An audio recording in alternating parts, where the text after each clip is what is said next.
that can happen. NRG it just continues to be a depressing story. In Yeah. week 2, it was like, all right, your series against Immortals is good. You know, I'll give you that one. And they beat Echofox 2-0. That looks solid. I was like, all right, NRG are maybe ready to go. But other than week 2, they have just never looked like a really compelling team. And that's just really unfortunate. You know, it's really sad to see players this good do this poorly right now. Their other match this week will actually be their rematch against Echofox, which could actually be a really telling match as well, as Echofox continues to improve. But it's sadly just only sort of negative things for NRG right now. As they do switch up some of their bans, they get the target ban down onto the Bard, and they don't want to give away a first pick Vladimir from Huhi. Change things up a little bit. CLG actually afraid of giving away Rek'Sai. Changes are Kindred, Jax left through, as well as the Caitlyn. And yeah, CLG, I think they have their priorities straight here. They went with the Vladimir pick very early on in the last draft when it fell through, and then Ryze, which has honestly been one of Huhi's best champions. Like, all memes aside, people are talking about how his Azir is meh, but then his Ryze was really his standout champion at MSI, and he was able to actually affect the lane and not have to wait for those gigantic team fights later. He was actually able to control the pace of a game with that champion. Yep, but by contrast, this draft looks a little bit better for NRG as well. You know, like looking at where they're picking things now in the state of the bans, this feels a little bit safer. You know almost certainly that Ryze is going into the mid lane for Huhi, which means you can delay pick if you're willing to pick another mid laner. You don't want to go for the Karma mid, and honestly, in professional play, she's like 4 to 5 times as common in support as she is mid lane. So it's actually kind of rare to see her go there. But either way, I think NRG have plenty of options. Again, they can flex the Trundle. And it wasn't that I think Quas really getting smashed that hard on the one-on-one. I think there was extenuating circumstances where he never really got ahead, and I think that matchup can work for him. I'm very surprised by the Elise ban both times as well from NRG. I feel like that's a slot you can use on something like a Ryze or something you don't really want to play against. And I know that you're a big fan of target bans, like the allowed. I mean, if it makes sense, like if it was their best option. Yeah, but you're still leaving things up like Nidalee, which, you know, Ixmithy's shown that he's rather good on. Yeah. And if you're not actually hurting what they're doing, I agree. And they got Rek'Sai last game anyway, right? So yeah. CLG have been able to kind of persevere through these bans, right? You ban out an S-tier mid laner, well, they still get one. And then you ban out, honestly, top pick jungler, they're still going to get one. They even ban away Rek'Sai on their side, and they still get Nidalee. Yeah, totally agree. And looks like we're going to see NRG go for the Graves once again. So still going for that burstier style, hoping they can get some carry out of Santorin maybe. As we line up the picks right now, and NRG leaving their traditional bot lane marksman for last, as CLG have shown us, well, they're happy to play Ezreal with a Nidalee jungle and a Ryze most likely mid. So now they've got to show their matchups. At this point, NRG looking at the sort of the permutations of their picks. Looks like it's Trundle top, Lissandra mid, Karma bot lane, or Lissandra top, Karma mid, Trundle support. Yep, just waiting on the 80 carry pick. Caitlyn able to go through this time, was banned previously by CLG, and the Ezreal taken away. So the options for OQ, oh, he's still got the Lucian, Caitlyn. But on the other side, still have to pick another solo laner as well as a support. They need the top lane matchup against Trundle with the Graves jungle most likely. And I can see actually with GBM trying to play a counter pick style, Lissandra plus Graves can do plenty of punishment down in that mid lane and try to lock down a low mobility Ryze. He wants to bring teleport so cleanse is less likely. Or if he brings cleanse to not die, well, now you get a TP advantage out of GBM's Lissandra. So there's things that can work really, really well here in this matchup. I think the counter picks theoretically can be very strong for them. Final pick for CLG ends up being Aftermoo on Alistar. Sure, fine, good pick. Even if you don't have Bard, it's still a good engaged champ for him. But a Jax coming into the top lane, try to fight Trundle, which I like a lot. Yeah, I actually really like this pick. You're going to lower some of his damage with the Chomp from Trundle, but it doesn't matter because he's mostly based off of his Empowered W and also his Relentless Assault, where he's just able to continually get more and more stacks and attack speed and bursts of damage. So yeah, his actual raw AD is pretty low. Irrelevant, honestly. Yeah, that's actually a great way to put it. And the Jax was banned previously, so you know that NRG are a bit afraid of it and how Quas is going to hold up in that one-on-one, because he ended up losing it later in the game in that Fiora-Trundle matchup previously. Yeah, absolutely. So the pick's going to come through, and it will be the Jhin coming in for OQ. Ashe was still available, but instead plays a different sort of utility-focused AD carry, and it's kind of funny seeing NRG try to pull a Liquid and say, you know what, yeah, just put the bot lane in utility, we're going to play around other people instead, let's go on this side of the map, and you know, Quas has been getting a little bit better over time. I think on day one, he was the worst top laner in the league. Now he's at least an acceptable one. You know, yeah, sure, he's still not Hanser, but I think he's been reasonable. And if GBM can get his mid game under control, then that style can work. If Oki's not laning well, you don't need him to lane well. You don't need him to carry. Yeah. Give it to Santorin. That's what he's trying to do with the Graves. Exactly. They're giving him the Graves, and I think that may be why they're banning the Elise, because the Thunderlord's Graves against Elise gets destroyed early on. You don't have enough HP. Yeah. And you try to burst her down, but if she lands a cocoon, you're pretty much done just kind for. of die. Yeah, even mid game, right? Because you don't have that same type of resilience. Anyway, the team compositions, little bit lacking wave clear on CLGs. They have a Jax, but then the Ezreal Rise, you're going to have to blow your Rise ultimate most of the time to get that wave clear down.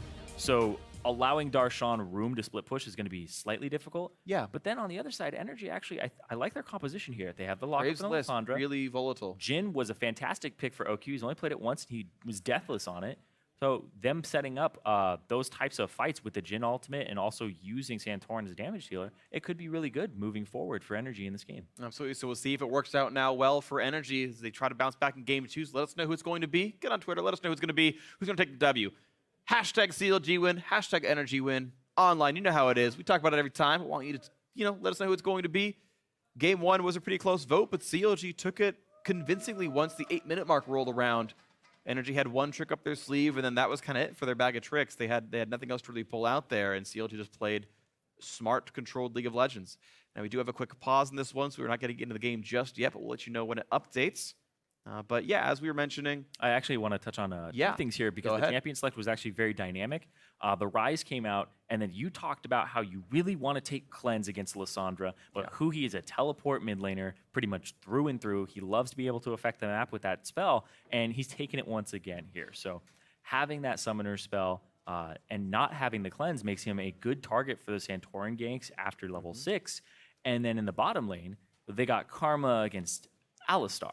So you're probably going to lane swap it if you're CLG. Yeah. And so NRG have an opportunity here to possibly call that. And they've been very creative in their lane swaps as well as their post lane swaps. Definitely agree. And, CLG traditionally known as a great lane swap team, but NRG had gotten the better of them ever so slightly in their own choices over in game 1.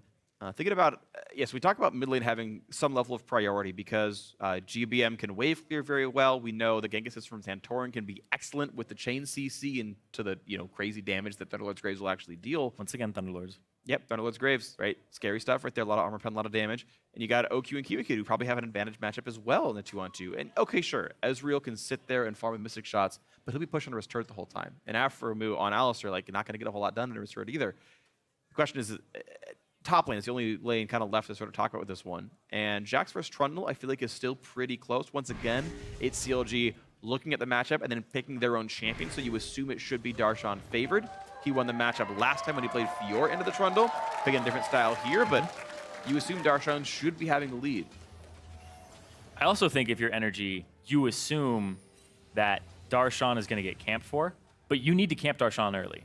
That's the thing, is CLG's strategy right now is really Darshan is pivotal to how this team is going to operate. They don't really have enough wave clear to completely buy him enough time over and over again. Yeah. They aren't a siege team. It's not like a Ziggs or something, right? So they need to get Darshan ahead. If Darshan gets behind, which that's how NRG wins, if they get Darshan behind, they don't have much. It's much harder to win with this team comp when that happens.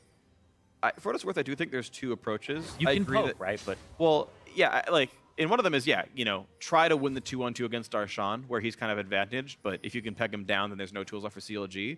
I wonder, though, if you can just get GBM so far ahead that if Darshan ever splits, he just dies with GBM roam, and the 4-on-4 is too bad for Darshan to do anything in time. But you're right, if Darshan's like 6-0, Quas just falls over and dies on respawn, so there's breaking points on either end of it. But I'm actually curious which route NRG goes for, right? Do you shore up the CLG strength, or do you bolster your own? Yeah, you have to actually be very decisive in this game. Yeah. Because you could play to almost any lane if you're NRG. You could play to GBM's lane and gank over and over again and just put GBM or put Huhi behind. Yeah. And put GBM ahead. Or you can have GBM make bot lane. Exactly. You can go bottom lane with everybody, your double teleport, but you know that CLG have double teleport as well, and they could answer you. And even if you go and gank top side, like Huhi could show up, right? So maybe ganking mid, then transitioning that to the top side is the way to go. Yeah, we'll see if that can happen right here as we get ourselves into the lanes. And we have a nice interesting sort of matchup where Jin is fighting Jax 1v1, and Quas is suddenly getting surrounded on by Aphromoo and Stixxay. That will be an easy pulverize. Yeah, it's a bit of damage output. He should live, though. Quas getting a little bit greedy for it, but it doesn't matter. It was tactical greed. You don't really take a damage in a lane swap anyway, so it shouldn't mean too terribly much. We get ourselves into yet again another matchup. And this time it does favor CLG, by the way. It's not a good 2-on-2 that they would have been in for Stixxay and Aphromoo, so fortunate for them to be in swapped lanes. As Xmithie takes down his blue buff and continues to run around the map with Darshan, who was able to absorb a little bit in that top side before teleporting down here. So once again, a similar play happening where they TP in to join the squad, and they knock the turret down. And I bet Darshan's going to pick up some of this CS underneath the turret. We'll see if he gets gifted it at all, or maybe he just gets it low for Stixxay. Yeah. It's the typical thing to do is give it to the AD carry. But when you have a hyper carry top laner, it's not unheard of. Sure, absolutely not. But I think it's really important that Stixxay gets enough money to get tier for himself. And if you're only getting the 100 gold from the global turret money, that's not going to give him enough, so he needs the CS. Very true. And I think you're not allowed to play Ezreal on a lane swap and not get tier on the first back. I think it's irresponsible not to manicure it that way. I think he's going to back and get Cull. Yeah, it looks like he's not going to be able to, actually. So I think you back get Cull, especially since OQ started with Cull as Jhin, which is one of the worst items in the game for him because he has very low attacks per second. Yeah, so on-hit health doesn't mean anything. Much worse for him. So, but it's about that gold. It's about scaling. I assume he's going to go with the armor penetration build like he did last time and was all about those 4th hits and getting that gigantic crit. Yep. And then at the end of the day, you're right, Stixxay actually gets Cole not tier for himself, so it will be a slower stack for him. Instead, he'll get the money out of Cole. And that's the choice he went for. He shoved forward. His TP's already down. Ooh, wow, and that's already flash gone for Huhi. He burned his early recall to get himself the tier and the teleport, but now he's got no sums. Yeah, you focus mid if you're Santorin. GBM, when he hits 6, it's not going to be 5 minutes from now, so come back, gank Huhi again. Yeah, in 2 minutes, GBM should be level 6. If no one leeches any of your experience, the 3rd cannon minion wave is level 6, and that's right about 6 minutes into the game. So count it, put it on your watch, minute and a half, Santorin should be back there, and it's probably a Huhi kill. And then Huhi wouldn't have TP either, so it right, could he's be just out of GBM. the lane. Even transitioning that lane to top after the lane swap is done. Oh, nope, he's going to use it to get back to lane. All right, so he's going to continue to keep his pressure up. Goes for another Doran's and also the Null Magic Mantle, so early Abyssal Scepter in the works for him. Yeah, you got to expect that. When Xmithie walks in, a nice Rune Prison into plenty Walking of punishment. Santorin. Yeah, it's Santorin around, but now GBM is so low right after he just burned teleport. Now it's much harder for him to make that fight work. Yeah. And what a great gank by Xmithie. Honestly, fantastic from Xmithie. There were some wards on this side from NRG, so they believed that they were safe. And the junglers just making the augmentation this season of showing up mid lane and trying to affect it over and over again. But look at the damage output there. Doesn't even need level 6. The double Thunderlords, goodbye to the Rise. GBM doesn't need help to kill you off, and it happens. Absolutely insane. Just walks up, uses the E. Well played there. Huhi too far forward, way too aggressive. Yep. And CLG, they're trying to play through this mid lane more and more, but I mean, NRG, if Santorin's just going to be attached to GBM, they're going to be able to do this much better at this point. Junglers attached to their waist. Who wore it better? GBM certainly did right now. The 2 ganks come through. Nicely done by him. And okay, 900 gold lead for NRG. Turrets traded pretty equally. The top laners are in a similar boat, but Darshan's going to go run and ward because it happened last time. So he's like, I need to know what's going on here. I got to do it this time. Whereas Quas is like, I just have a sense that I shouldn't be here. And he backs as Aphromoo is coming up from a really cheeky route. Well, no matter how fast he runs, though, Karma always catches up to you, so he's got to be careful. And look at that, They go around it. They went around. Karma is going to catch up to These are really lazy wards. Like, usually you ward inside of the passes, too. He does have wards to jump to with Leaf Strike. But it's a long lane, though. Jump, there's the flash. Yeah, he's going to get rid of it, but there's no catch anymore, right? They burned all the movements to get there, but hey, his Darshan burning his trinket charge, okay, whatever, but burning his flash, and, well, now you're out of lane once again. So NRG, finding good ways to not only get GBM ahead, but try to also depress Darshan here. Yeah, and getting his flash early in that Trundle matchup can be rather big, and you can just visit him with GBM in a few minutes here. Level 6 for GBM. You have to imagine that they're going to go after Huhi and try to get pink vision control on both sides. And you can see CLG had a pink on both sides of mid lane that need to be cleared out here. So Huhi doesn't get ganked, but they're going to try to force it no matter what here on NRG's side. Well, we'll see what they can force for themselves as top lane pushes down with Trundle, and right now NRG and Kiwi, NRG's bot lane, Kiwi Kid and OQ are stuck under the turret for a short time. CLG Gaming able to secure the first Drake of the game, and an early Ocean Drake is the best for them, so fortunate here for the CLG squad to lock this one down and play around getting that one. 60 will have a ton of mana. He's going to be happy with that one. They don't get much of the blue buff. They get 30 XP for killing a small piece of the blue. Opposite side of the map, though. Blue buff here. Much better take.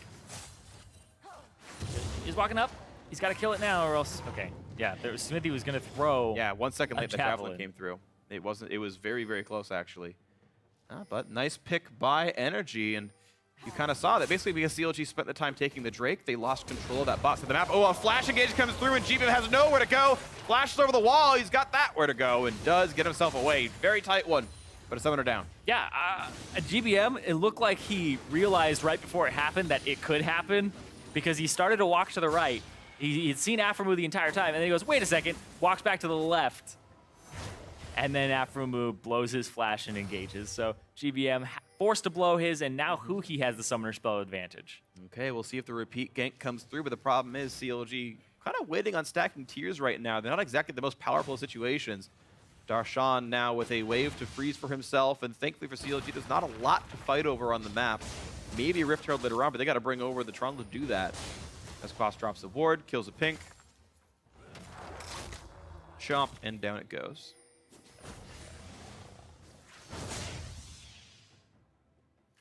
Okay, we'll see if Rift Herald ends up being the objective. Energy still sitting on now an 1,100 gold lead, despite only being up 1 kill. So they're winning the farm game is on top of that one. You can see plus 16 on the 80 carry. That's 200 gold on the Jhin. That's quite nice.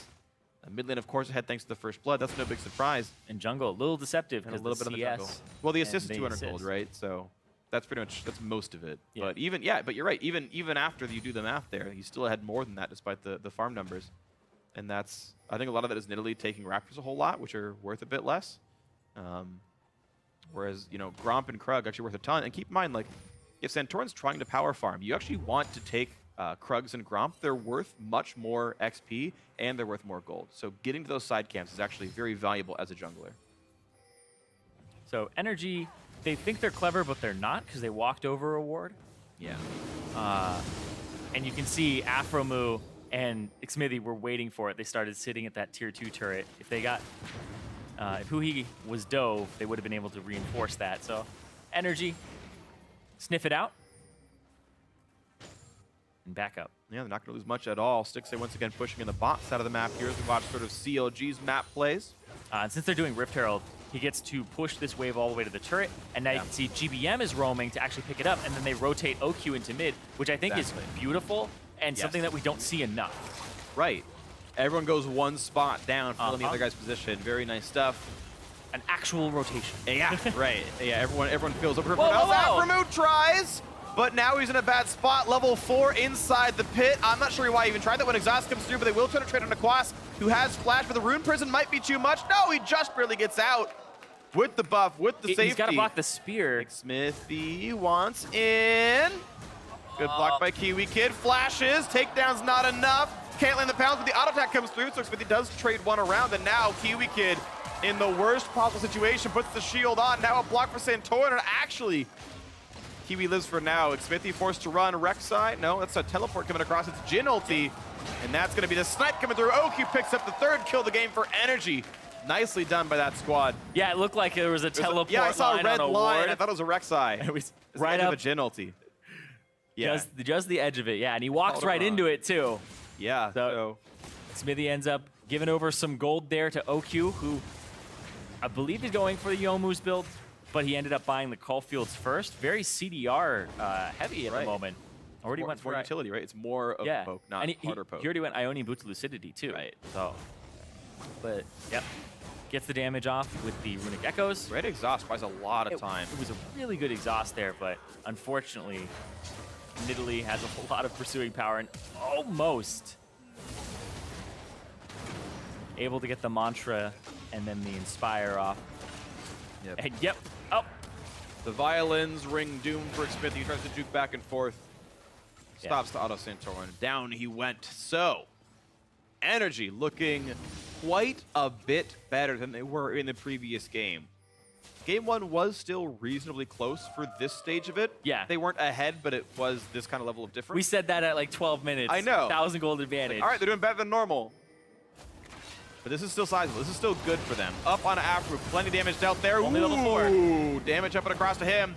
Head up, pulverize, run away. Javelin coming across. GBM does not land the damage. Oh, he doesn't he flash the tried wall. to chase, and he's just looking for Afro. Can he get the rest of it? E comes across. Nope, he's gonna get executed. Smithy takes him down. Darshan running, thanks to a stun, buys some time for himself. 6-8. Curtain call. No Iceborne yet, and now smack, smack, smack, and smack on Darshan, but they're gonna live. Wow, so yeah. CLG end up getting a kill there and a lot of summoner spells too. You got the flash out of GBM. So I guess it's just that one and the TP of Quas, which can be important in Kiwi Kid. Oh no, he's recalling on a brush on a ward. Pings it afterwards, but there's a Unlucky. ward here. And Darshan actually played that previous fight really well as well. His counter strike ended up stopping him from dying. Yeah, two-man stun and blocked a lot of damage before it too. Definitely good by him. 6-A walks over some. It's a garden! Right? And he takes no damage. Yeah, it looks like, it's like the show, he was not a captive audience at all in any of those. He wants his money back. Yep. Wants the refund. Makes fun of some popular movie that isn't actually good. I'll refrain from judgment. Everyone can pick their own example. Star Wars Episode 2. It's a popular one to hate, right? Yeah, that one and one. Yeah. That one was okay. What? Really? I don't remember. It's so long ago, right? The one with Jar Jar. Hey. A lot of Jar Jar. Two Okay, okay. He's secretly a Sith Lord, man. Come on. I saw that. Yeah. It's a great conspiracy theory. There's actually a Oh no, we're going down this rabbit hole? it just random. There's a guy out there who did edits of the first few ones. The Yeah, I Phantom saw. edit. Fantastic. I actually understood what was going on in that movie because they cut out all of the superfluous things. They cut out like a lot of Jar Jar. They cut out a lot of the Trade Federation talking. And only give you like the cut one out Jar point. Jar? I'm just kidding. No. I'm not treating Jar Jar the way I treat Teemo. Teemo's actually awesome. Yeah. I'm not jumping on that. Yeah, hype if you train, want no. to like episode 1, you watch the Phantom edit. Okay. Thank you for that information. Yeah, All see right. that one guy out there. Thank you. You're welcome. It was actually him who made it. Whoa. I want his autograph. Okay. Well, there you go. See him after the show. Anyway, He'll just lie to you. Youmuu's Ghostblade completed for Yeah. OQ. Still no Iceborne yet for Stixay. He's actually going for everything else first, really. Manamune's nice. It stacks a bit faster that way, and he's going to have more attack damage. Be more sort of generally damaging, but no slow fields. With the Sunfire Cape first, not the Ravenous Hydra, goes for the item that's going to help him a little bit against the Jax. It's going to constantly shove waves back, but I think now it's Titanic next. He's got the double longsword. It's Titanic or, like, there's a chance it's Ruin King, though I doubt it. I mean, that's the duelist build there. Yeah. Well, I mean, if he goes Sunfire, actually, then he has the wave clear of sorts, so I can see that actually being the lineup for him. See what it ends up being. Looks like CLG pressuring towards the top side. Huhi down alone, and look at this Karma flanking behind. He's got to start backing up because NRG heading down. But the call was made, and he will back out. This Rise will stay alive for now. Santorin says, yep, there's not even a jungle to kill. They got to kill this turret, though, because they're going to lose their top side. Yeah, so NRG made a rotation, and they hope they can knock the turret down because top lane tier 2 is already gone. CLG made that play and reinforced Darshan. And now they're going to rotate mid. Yeah, CLG faster on the play by a lot. GBM's not even doing any damage yet. NRG is significantly slower. But it's also Lysandra. Like, And Lysandra's not going to kill this that quickly. This doesn't do anything. Why are you even casting the spell right now? It's a waste of the ultimate for OQ. He like half damages 2 minions. This kills the caster. Just Doesn't even do that. it doesn't They're all kill full the, health. I know the caster minions know. It just hurt me. They just gave up. Yeah, exactly. I played Jhin some. That hurt.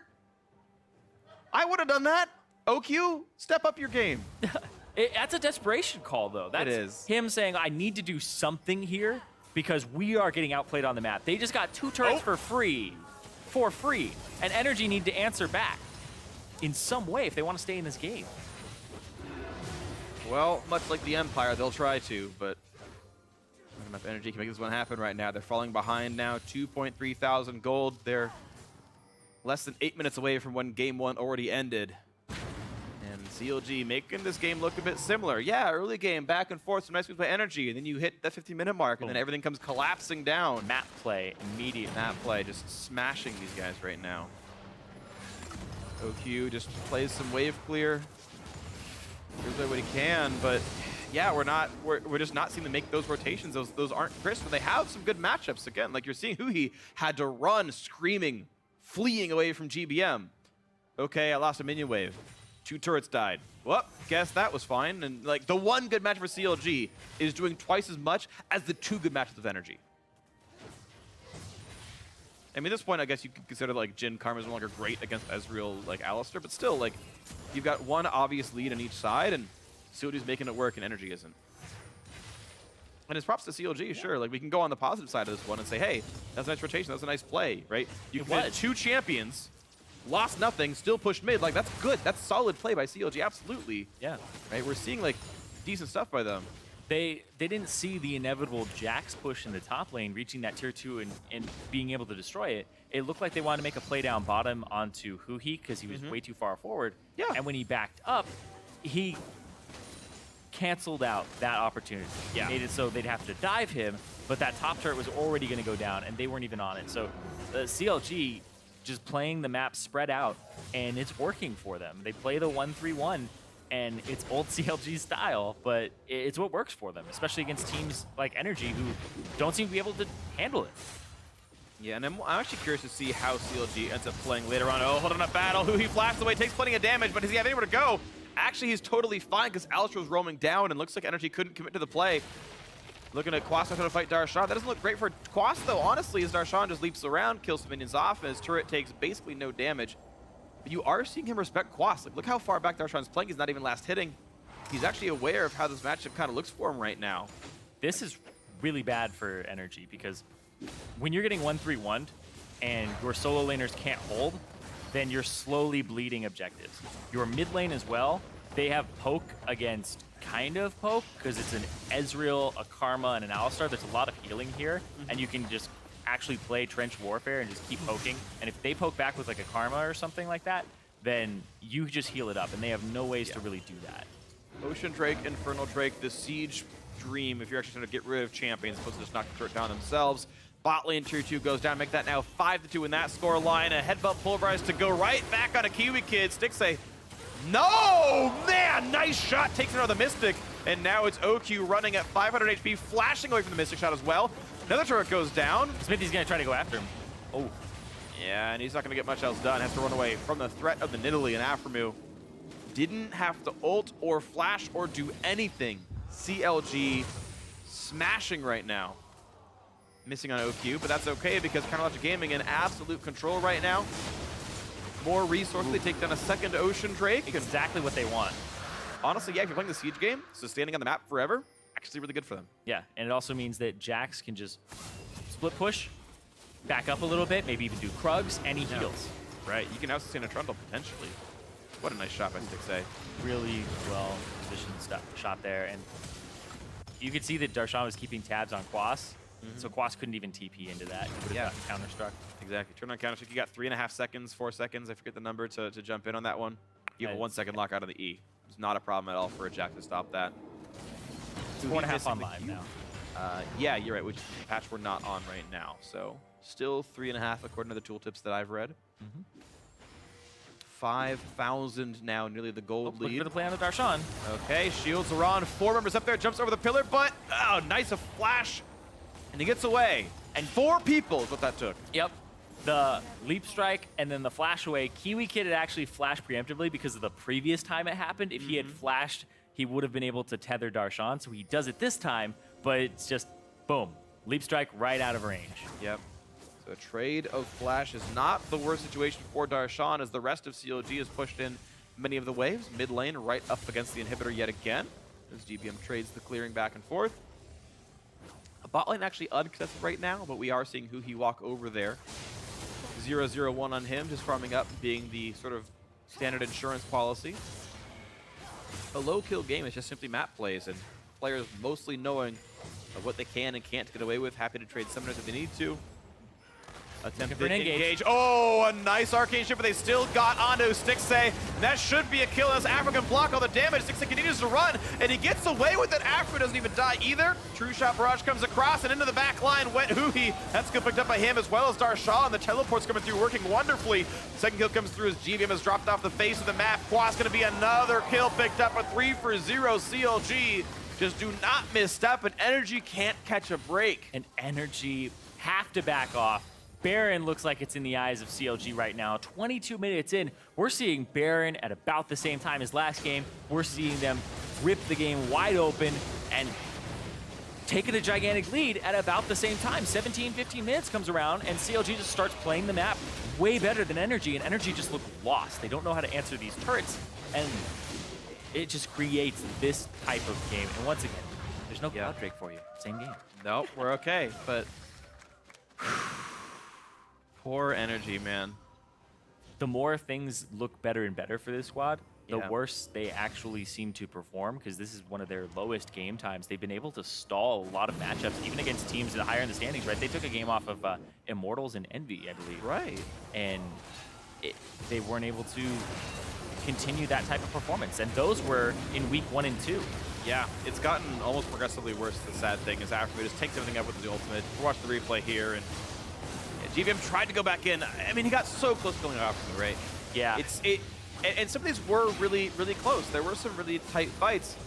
Some of it was just getting heavily outplayed macro-wise. Some of it is like unlucky. Like you do that fight 3 more times, NRG probably wins it half the time. But you know, good claps by CLG. The double teleport, one of their trademark plays, came into the back line, knocked down Santorin, cleaned up GVM, and here we are. CLG getting farther and farther ahead.